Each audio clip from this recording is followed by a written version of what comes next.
নবী করিম সাল্লাল্লাহু আলাইহি ওয়াসাল্লাম বলেছেন, যে সুদ খায় বা যে দেয় বা এই সুদের ব্যাপারে যারা লেখে রাখে বা এই সুদের ব্যাপারে যারা সাক্ষী থাকে, সকলকে নবী করিম সাল্লাল্লাহু আলাইহি ওয়াসাল্লাম অভিশাপ দিয়েছেন।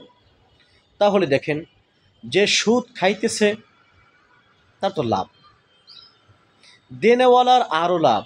যে টাকা 100 টাকা দিয়ে সে 200 টাকা পায়, তার তো আরও লাভ।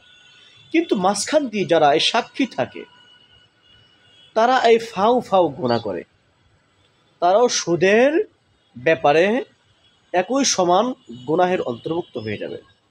অতএব এটা বিশাল বড় গুনাহ। নবী করিম সাল্লাল্লাহু আলাইহি সাল্লাম বলেছেন, যে সুদ দেয়, যে সুদ খায়, যে সুদের লেখক বা যারা সাক্ষী থাকে, সবার ব্যাপারে অভিশাপ এবং সমান গুনাহ। সাক্ষী দ্বয়রাও বিনা টাকায় বিনা সুদে তারাও সমান গুনাহের অধিকারী হয়ে গেল। আর একটা হাদিস বলবো, নবী করিম সাল্লাল্লাহু আলাইহি ওয়াসাল্লাম বলেছেন, যদি কোনো ব্যক্তি কাউকে সামান্য জিনিস দিয়ে বেশি নেওয়ার আশা রাখে, 100 টাকা কাউকে দিলেন, আপনি 150 টাকা পাওয়ার আশা রাখলেন, বা 200 টাকা কাউকে দিলেন, আপনি আরও 20 টাকা বেশি নেওয়ার আশা রাখলেন, এটাও কবিরা গুনাহ, এটাও সুদের মধ্যে অন্তর্ভুক্ত হয়ে যাবে। আর একটা হাদিস বলি, নবী করিম সাল্লাল্লাহু আলাইহি ওয়াসাল্লাম বলেছেন, যেই ব্যক্তি এই সুদের সাথে জড়িত, সুদের 70টি স্তর আছে। কয়টা স্তর? 70টি স্তর, 70টি গুনাহ।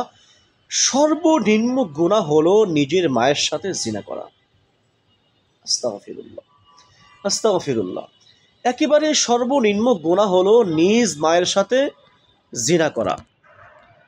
তাহলে সর্বনিম্ন গুনাহ হলো মায়ের সাথে জিনা করা। তাহলে চিন্তা করেছেন, আপনি সুদ খান, 100 টাকা 200 টাকা বা লাভ করেন, বা 5,000 টাকা দিয়ে হয়তো 6,000 টাকা পান, ইনকাম করে খান ভাই।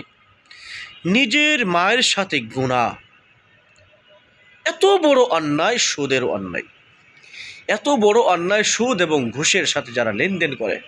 অথচ অনেক মানুষ নামাজ পড়ে, হজ করে, রমজান মাসের রোজা রাখে, দাড়ি রাখছে, এরাও কিন্তু অনেকেই সুদ খাইতেছে, ঘুষ খাইতেছে। চরম পর্যায়ে লেগে গেছে সুদের সাথে। অতএব আপনার নামাজ, আপনার রোজা কবুল হবে না। কেন? আপনি নিজের মায়ের সাথে জিনা করতেছেন, আপনি অনেক বড় অন্যায় করতেছেন।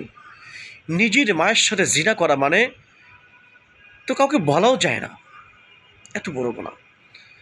আল্লাহ তাআলা আমাদের সকলকে আমল করার তৌফিক দান করুক। আমিন। ওয়া আখিরু দাওয়ানা আলহামদুলিল্লাহি রাব্বিল আলামিন।